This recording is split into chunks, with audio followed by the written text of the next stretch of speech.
할렐루야, 할렐루야. 잘 오셨습니다, 여러분. 잘 오셨습니다. 오늘도 기도로 승리하는 밤이 되기 원합니다. 오늘도 옆에 계신 분에게 이렇게 인사하겠습니다. 기도로 승리한 밤 되기 바랍니다.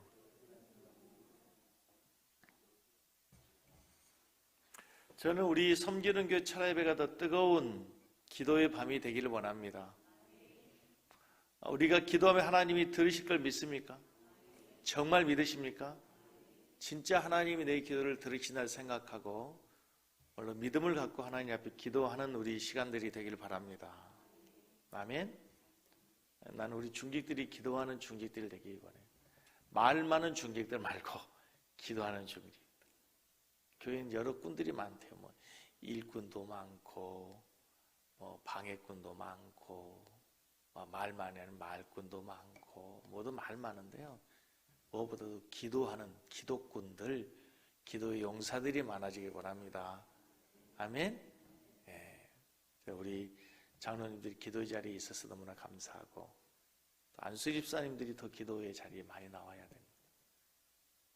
권사님들은 기도의 어머니라고 하는데, 권사님들도 나와서 기도해야 되고, 그래서 이제 다음 주 금요일 차례 예배 때는 이제 이렇게 셀베로 돌아가면서 또 모여서 특송도 하고 기도도 하고 또 기관별로 안수 집사님들, 권사님들도 돌아가면서 또 이렇게 기도하고, 그런 거를 그렇게 하는 이유는 꼭 그 시간만 나오라는 게 아니라 그런 걸 계기로 해서 우리가 기도의 자리에 나오는 걸 습관화하고 함께 모여 기도하자는 그런 의미가 담겨 있는 것으로 우리들이 다 이해하고 계신 줄로 믿습니다.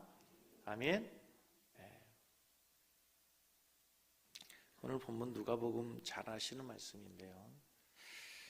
다시 복음 앞에라고 하는 주제를 갖고 묵상하다가 오늘 본문을 보게 됐습니다.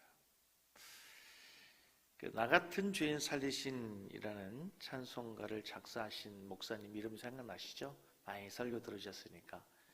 존 뉴턴이라고 하는 목사님이 이런 말을 했습니다. 성경에 있는 모든 말씀을 다 찢어 없앤다고 해도 누가복음 24장이 있으면 성경은 존재할 가치 있고 세상은 희망이 있다.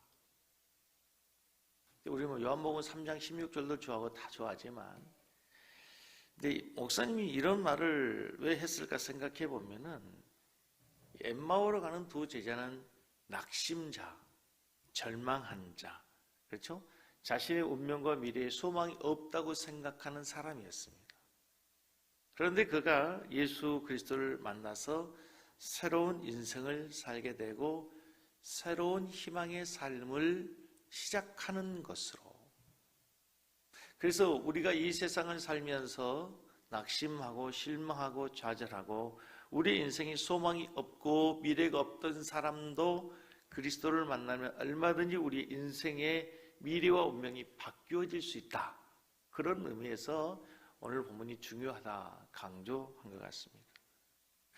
그리고 무엇보다도 그 존 뉴턴 목사님은 엠마로 가는 제자들의 이야기 속에서 자기의 모습, 자기의 이야기를 발견한 거였어요. 잘 아신 것처럼 그는 노예선을 타야만 했고 감옥에 가는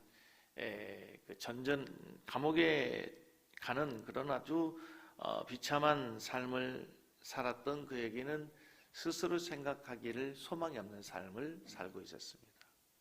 생각해 보십시오. 사람이 사람을 노예로 잡아서 그걸 팔고 또 그런 가운데서 범죄해서 감옥에 드나드는 그에게 무슨 인생의 희망이 있었겠습니까? 무슨 소망이 보였겠습니까? 그런데 어떤 사람이 우연히 한번 읽어보라고 건네준 책 한 권이 있었어요. 근데 그 책이 뭐냐면 여러분 잘 아시는 아주 고전 중에 고전, 토마스 아켄버스의 그리스도를 본받아라는 책이에요. 신학생들이 되면은 반드시 읽어야 되는 필독서예요. 저 30년 전에 읽어가지고 무슨 내용인지 잘 기억은 나지 않아요. 하도 오래돼가지고. 토마스 아켄버스의 그리스도를 본받아, 우리 청년들 기회 되면 한번 읽어볼 수 있기 바랍니다. 고전 중에 고전인데요. 근데 그 책을 통해서 그가 그리스도를 만나죠. 그래서 39세에 목사가 되고 그 인생의 나머지 모든 삶을 그 올리라고 하는 아주 작은 마을에서 목회하면서 이제 복음을 전하면서 일생의 삶을 마감하게 됩니다. 오늘 본문에는 정말 소망이 없이 인생에 낙심하고 좌절하고 이제 낙향하는 이 두 젊은이가 등장을 하는데 그들이 하나님을 만납니다. 부활하신 주님을 만나는 거죠. 한 사람의 이름은 글로바. 다른 사람의 이름은 아쉽게도 나오지를 않습니다. 이 두 제자가 최근에 벌어진 일들을 가지고 이야기하면서 주고받으면서 길을 가고 있습니다. 언제부터인지 낯선 한 사람이 그들과 동행했어요. 같이 길을 가기 시작합니다. 그 낯선 사람이 예수님인데 이 두 사람이 예수님을 알아보지 못했다 그럽니다. 이유가 뭡니까? 그들의 눈이 가려워졌다. 그들의 눈이 가려워져서 예수님을 따르던 사람이었는데도 불구하고 예수를 쫓던 제자들이었는데도 불구하고 예수님이 나타났는데 예수님을 알아보지 못했다는 거예요. 함께 길을 가면서 예수님 묻습니다. 지금 무슨 얘기들을 그렇게 하고 있습니까? 낯선 사람이 묻습니다. 두 제자가 얘기합니다. 당신도 예루살렘에서 오는 길 같은데 최근에 일어난 그 큰 이야기, 그 사건을 모른다는 이야기입니까? 무슨 이야기입니까? 우리는 지금 나사렛 예수에 대한 이야기를 하고 있습니다. 그분은 예언자였고 하나님이 보낸 선지자였습니다. 우리는 그분이 메시아라고 기대했습니다. 근데 그분이 십자가에서 죽고 말았습니다. 오늘이 3일째입니다. 그런데 말입니다. 아주 이상한 이야기들을 합니다. 어떤 여자들이 그분의 무덤을 찾아갔는데 그분의 무덤이 비었다는 겁니다. 우리 중에 어떤 사람들이 그 말을 듣고 무덤을 찾아갔는데 역시 무덤이 비어 있었다는 건데 도대체 우리는 어떻게 된 일인지 알 길이 없습니다. 이 말을 들은 예수님이 두 사람에게 이렇게 얘기합니다. 참 답답하시네요. 성경에 그리스도가 고난을 받고 그의 영광에 들어가야 한다고 나와 있는데 왜 예언자들의 말을 믿지 않습니까? 그래서 예수님은 모세로부터 시작해서 모든 예언자들의 이르기까지 예수님에 관한 성경의 예언의 말씀들을 두 사람에게 설명해 주셨습니다. 어느덧 날이 저물어 두 제자는 목적지에 거의 도달했고 예수님은 더 길을 가려고 하는 것 같았습니다. 두 사람이 오늘 저녁은 저희와 함께 먹으시죠. 이렇게 요청하는 바람에 예수님과 함께 저녁 식사를 하게 되었습니다. 그런데 놀랍게 그 두 제자가 신기한 발견을 합니다. 예수님께서 빵을 드시고 감사 기도를 하신 후에 두 사람에게 나눠주는 순간 그들의 눈이 밝아져서 그분이 바로 예수님이라는 것을 알게 된 겁니다. 발견하게 된 거예요. 두 사람이 서로 놀라서 이렇게 말합니다. 예수님이 사라지고 난 다음에 두 사람이 조금 전 우리에게 그분이 말씀을 풀어주실 때에 우리의 가슴이 뜨겁지 않더냐. 우리에게 성경을 풀어주실 때 우리의 마음이 불타는 것 같지 않더냐. 우리의 마음이 뜨겁지 않더냐. 원래 본문에는 불타는 것 같지 않더냐 이렇게 돼 있어요.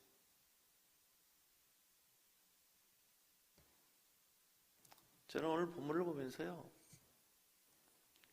이 본문 이 구절에 마음이 왔어요. 우리의 마음이 뜨겁지 아니하더냐. 우리의 마음이 불타는 것 같지 않더냐. 사랑하는 성도 여러분, 우리가 다시 복음 앞에 서야 되는 이유가 어디 있습니까? 왜 우리가 다시 여호와께로 돌아가야 됩니까? 왜 우리가 다시 복음 앞에 서야 되고 왜 여호와께 돌아가야 됩니까? 우리가 주님 앞에 섰을 때, 주님을 만났을 때, 여호와께 돌아갔을 때에 우리의 가슴이 뜨거워질 수 있기 때문입니다. 할렐루야.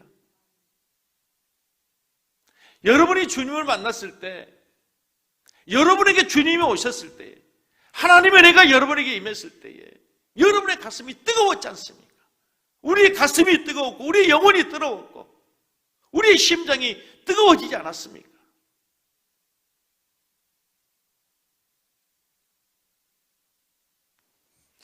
저는 지금도 기억하는 중에 우리 중고등부 학생들이 여름 수련회, 겨울 수련회를 갔다만 10여 년이 벌써 넘은 것 같아요. 아이들이 수련회를 갔다 얼마나 뜨거웠는지. 그때 있었던 애들이 미연이도 있었냐? 너는 아니냐? 그 세대가 아니냐? 너도 그 세대냐? 가물가물한 거 보면 아닌 것 같다.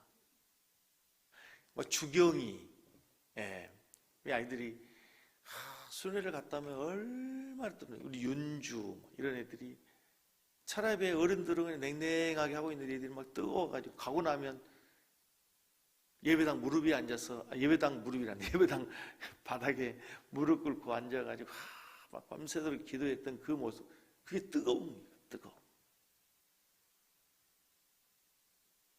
주님을 만나면, 주님을 가까이 하면 하나님의 임재가 있고 성령이 우리에게 오시면 우리 가슴이 이렇게 뜨거웠거든요. 뜨거워져야 되거든요.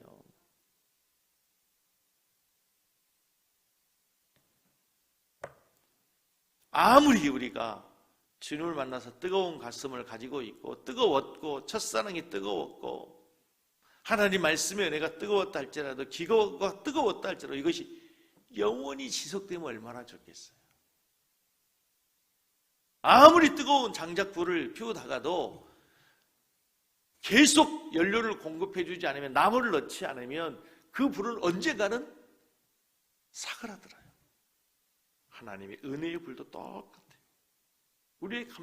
우리의 심령도 똑같아요. 우리가 왜 기도해야 됩니까?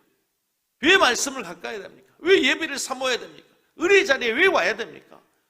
우리의 가슴이 식어지지 않도록, 우리의 가슴이 다시 뜨거워지도록 하나님의 은혜를 공급하기 위해서 우리는 주님에게 더 가까이 와 있고 또 다시 복음 앞에 서야 되게 된 줄 믿습니다. 여러분의 가슴이 이 밤에 뜨거워지기를 원합니다. 우리의 심령이 뜨거워지고 우리의 가슴이 뜨거워지고 하나님에 대한 사랑이 뜨거워지는 시간이 되기를 원합니다. 할렐루야! 그래야 우리가 살만나는 인생이 되는 거예요. 여러분 생각해 보십시다.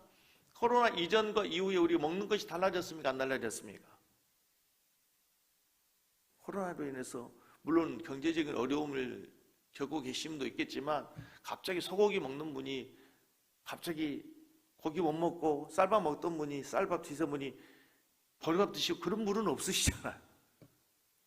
식사하시던 분이 식사할 거 없어 라면 끓여 드시는 분은 없으시잖아요. 먹는 것엔 변화 없다는 얘기야. 옷이 바뀌어졌나요? 입을 옷이 없어져서 똑같아요. 코로나가 우리의 삶을 힘들게 했지만 우리의 삶에 변화된 건 그렇게 많지 않아요. 친구 못 만난다고? 외출 못 한다는 거? 마스크 끼고 있는 거? 아무 문제 없어요. 그런데 한 가지 분명히 변한 거 있어요. 예배 횟수가 줄고 기도의 숫자가 늘고 하나님의 말씀을 듣고 예배 자리에 나오고 하나님의 성전을 가까이 하는 이 신앙생활에 있어서 말하는 건 분명히 우리에게 변화가 된 거예요. 그리하여 나타난 결과가 뭐예요? 더 우리의 육신은 편안해졌을지 모르지만 영적으로는 공허하고 우리의 가슴은 비었고 우리의 가슴은 더 공허하게 됐단 말이죠. 우리의 가슴은 식어지게 됐단 말이에요.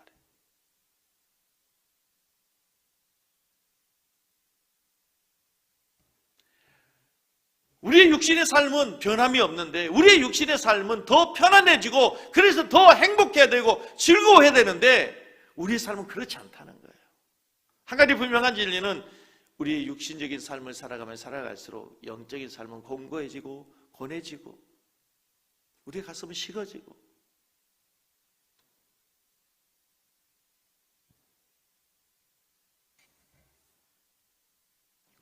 언제 우리의 가슴이 뜨거워집니까?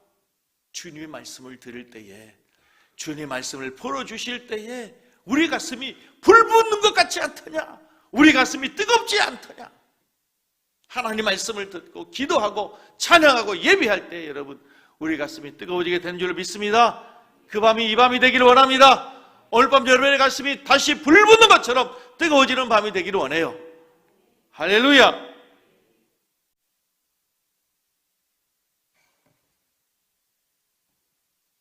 오늘 본문 설교의 제목을 주님과 동행하기라고 잡았습니다.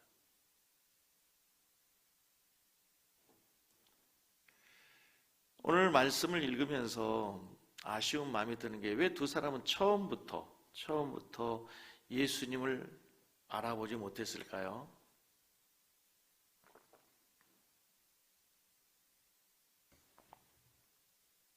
주님이 분명히 그들과 함께 있었음에도 불구하고 왜 이들은 주님을 알아보지 못했을까요? 우리로 얘기해보면 우리가 왜 예수님이 멀리 느껴지고 왜 주님이 보여지지 않고 주님이 느껴지지 않는 것입니까?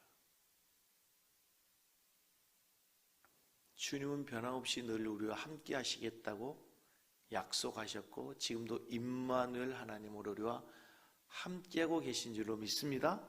근데 왜 우리는 주님이 멀리 느껴지고 왜 주님의 음성이 들려지지 않고 주님이 보이지 않는 것입니까? 간단합니다, 여러분.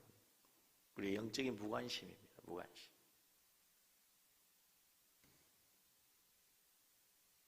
지금 우리 눈에 보이지 않지만 여기는 엄청난 전파가 흐르고 있는 거 아시죠? 주파수를 맞추면요, FM, AM,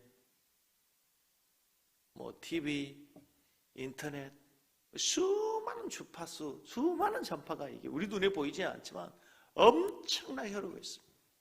그 다이얼을 맞추고 주파수를 맞추면 TV도 볼 수 있고 라디오도 될 수 있고 와이파이도 얼마든지 가능한 거예요. 문제는요, 주파수를 어디에 맞추냐, 주파수를. 우리가 하나님이 보여지지 않고 하나님이 느껴지지 않고 하나님 음성이 들려지지 않는 데는 영적 주파수가 맞지 않기 때문에, 우리의 삶의 주파수와 하나님의 주파수가 맞지 않기 때문이에요. 하나님이 보낸 시그널에 우리가 시그널을 맞추지 않기 때문이에요. 주님이 보낸 시그널이 아니라 우리는 다른 데에 늘 관심이 있고 주님이 보내주신 그쪽에 우리의 마음과 시선이 있는 것이 아니라 늘 다른 곳에 있기 때문에.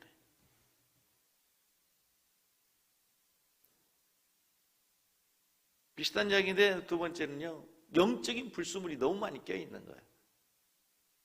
영적인 불순물이 너무 많이 껴있기 때문에 아무리 주파수가 와도 아무리 주님이 신호가 보내도 무뎌지고 무감각해지고 그래서 민감하게 반응하지 않는 거예요.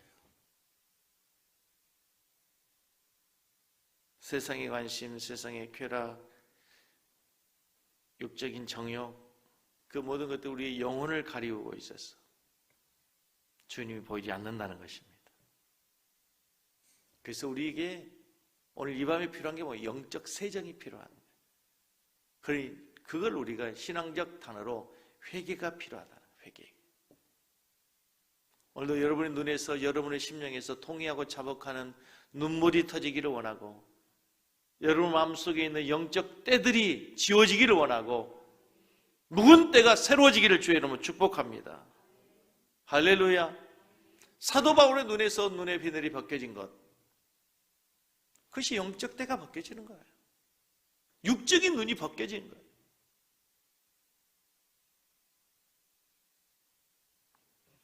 그 때들이 벗겨질 때 우리 영혼이 깨끗해지고 우리 영혼이 순수해지고 우리 영혼이 민감해지고,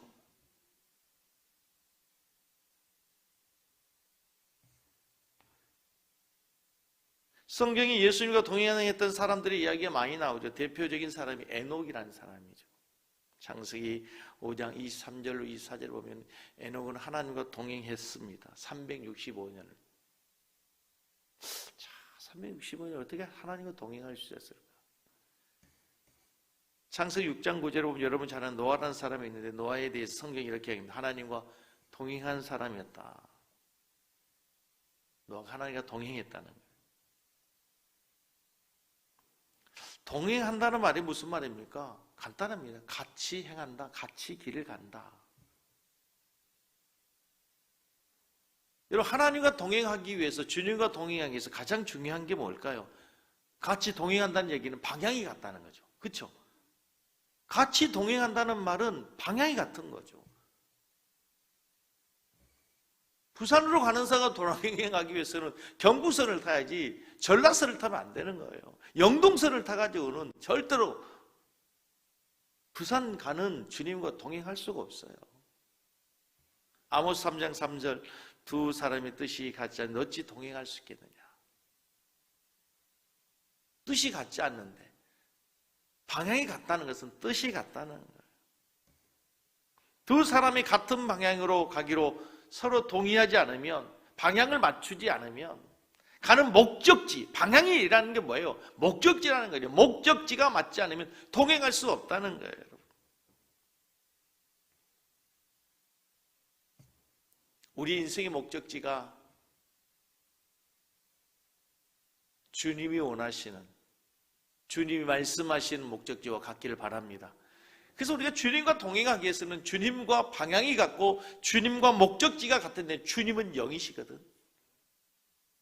이 말 한마디에 간단하게 정의할 수 있어요. 우리가 주님과 동행하기 위해서는 이제 우리가 영적 삶을 살아야 돼요. 무슨 삶을 살아요?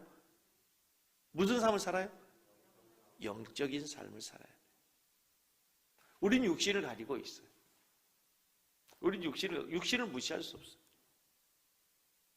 땅에서 나온 우리의 육신은 흙에서 나는 것들을 먹고 살아요. 근데 이것을 추구하다 보면은요, 주님과 늘 다른 방향이 되게 돼 있어요. 살리는 것은 영이니 육은 무익하니라. 이 말을 육신을 무시해라, 육신은 필요가 없다, 이런 얘기가 아니라 우리가 추구해야 될 인생의 방향, 목적은 육신적인 삶이 아니라 영적인 삶이라는 거예요. 기독교 역사를 공부하다 보면요, 여러분, 우리가 참 역사를 공부하는 건 대단히 중요해요. 지금 이 땅에 있는 모든 종교의 모든 것들은요, 새로운 게 없어요. 다 기독교 역사를 보면요, 교회사를 보면 다 있었던 거예요. 뭐 구원파의 종교도 있었고요, 뭐 신천지 같은 것도, 여호와의 증인도 다 기독교 역사를 보면 나타난 여러 이단들의 다 하나의 가지들로 다 있었던 것들이에요.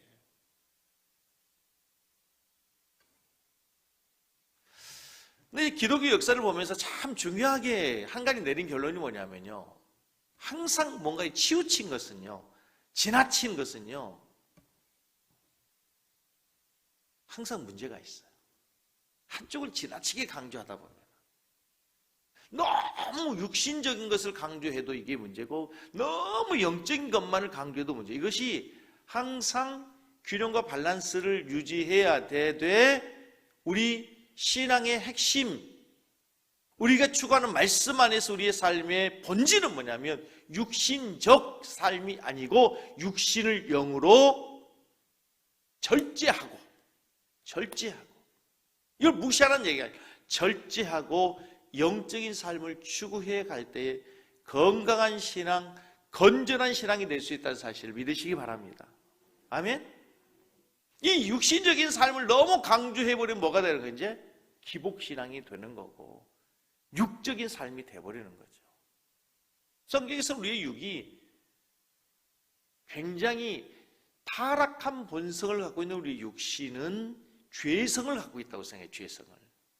그래서 우리 육신에서 나오는 생각과 사상과 판단과 이 모든 것은 믿을 만한 것이 아니라는 거예요. 믿을 만한 것이 아니에요.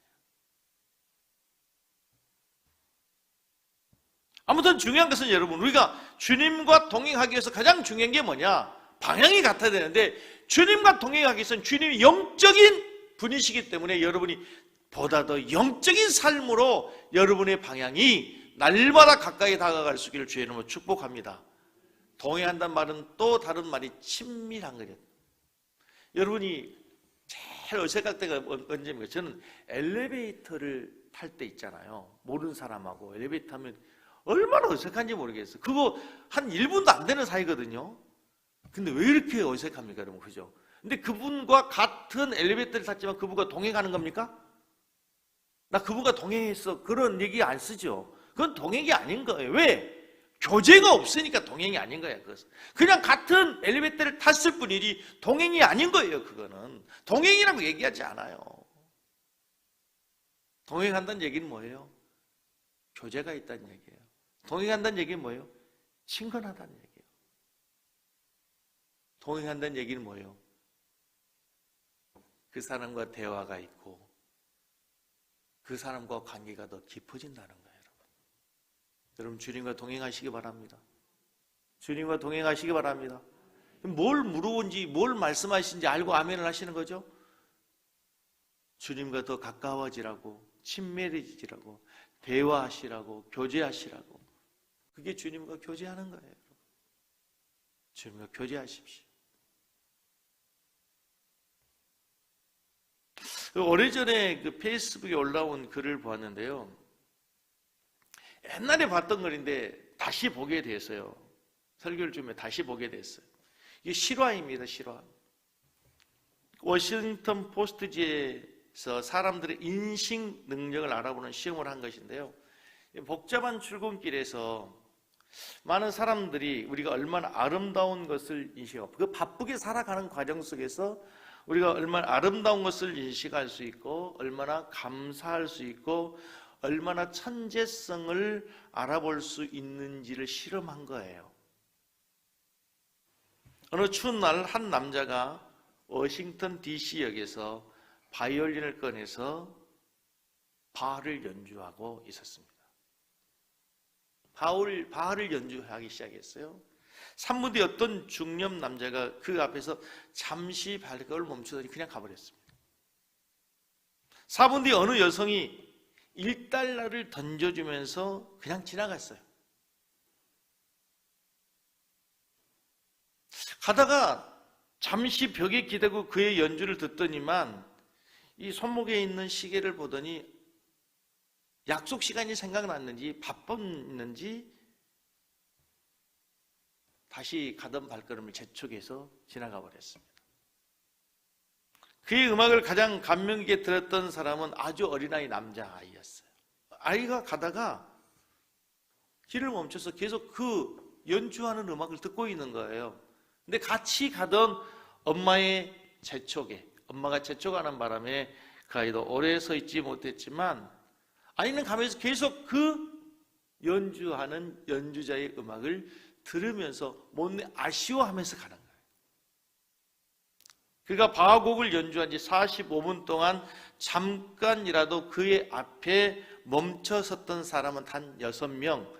그가 그 길을 가던 사람들이 한 20명쯤 적선을 하고 돈을 놓고 갔는데 20명쯤 두고 간 사람들이 놓고 간 돈이 $32였어요.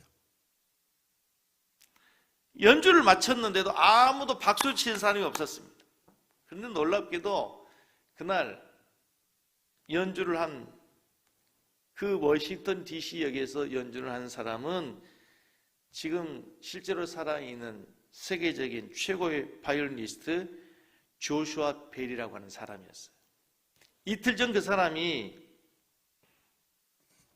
보스턴에서 열렸던 콘서트에서 그 콘서트가 만석이었고 입장하기 위해서는요 우리나라 돈 15만 원이 넘는 돈이었고 그가 들고 연주한 바이올린이 35억짜리였어요. 그가 들고 연주한 바이올린이 35억. 그의 콘서트를 보기 위해서 수많은 사람이 그 애를 썼는데도 불구하고 만석이 들어갈 수 없고 15만 원을 내야 그 사람이 연주를 들을 수 있었는데 그 사람이 그 거리에서 연주하는 동안 겨우 6사람이 그의 음악에 잠시라도 기울을 뿐 아무도 관심을 갖지 않았다는 거예요. 그 신문의 결론이 이거예요. 제가 하고 싶은 얘기가 이렇게 재능 있는 연주자가 역사상 가장 훌륭한 곡을 연주하는데도 불구하고 잠깐 동안도 가던 걸음을 멈출 수 없는 것이 우리의 삶이라면 우리는 얼마나 많은 것들을 놓치고 있을까? 다시 한번요. 이렇게 재능 있는 연주자가 역사상 가장 훌륭한 곡을 연주하는데도 불구하고 잠깐 동안도 가던 걸음을 멈출 수 없는 것이 우리의 삶이라면 우리는 얼마나 많은 것들을 놓치고 있을까? 저는 그 글을 보면서 이런 생각을 했어요. 지금이라도 우리가 하나님과 친밀한 교제의 삶을 훈련하지 않고 연습하지 않으면 우리는 계속해서 지금도 우리의 삶에 하나님이 말씀하시는 것들을 놓치고 있고 하나님이 간섭하시고 사인을 주신 것들을 우리는 지금도 수없이 놓치면서 살 수 있다는 거예요. 그래서 우리가 아무리 바빠도 아무리 분주한 가운데서도 여러분들이 하나님과 친밀해질 수 있도록 하나님과 동행할 수 있도록 훈련하실 수 있기를 주의 이름 축복합니다. 아멘.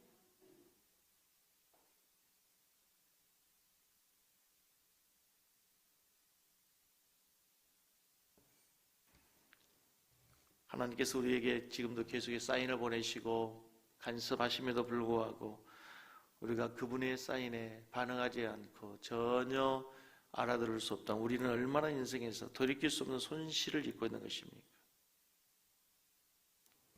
오늘 예수님께서 제자들과 함께 동행하심에도 불구하고 두 제자는 예수님을 알아보지 못했습니다. 나중에 예수님께서 그들의 눈을 열어주시지 않았다면 그들은 영영 그들과 함께 동행하셨던 예수님을 알아보지 못할 뻔했습니다. 다행스러운 것은, 그러나 다행스러운 것은 예수님께서 그들에게 길에서 성경을 가르쳐 주실 때 마음이 뜨거웠다는 사실.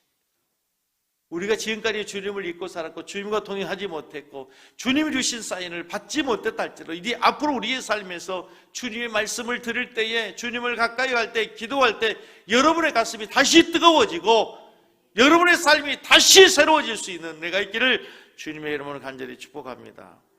하나님과 동행하는 삶은 그냥 되지 않습니다. 가는 길이 방향이 같아야 됩니다. 그리고 그분과 친밀하게 교제하면서 그분의 음성을 듣고 그분과 더 깊은 교제를 이룰 때 하나님과 동행하는 우리의 삶이 되게 될 줄로 믿습니다.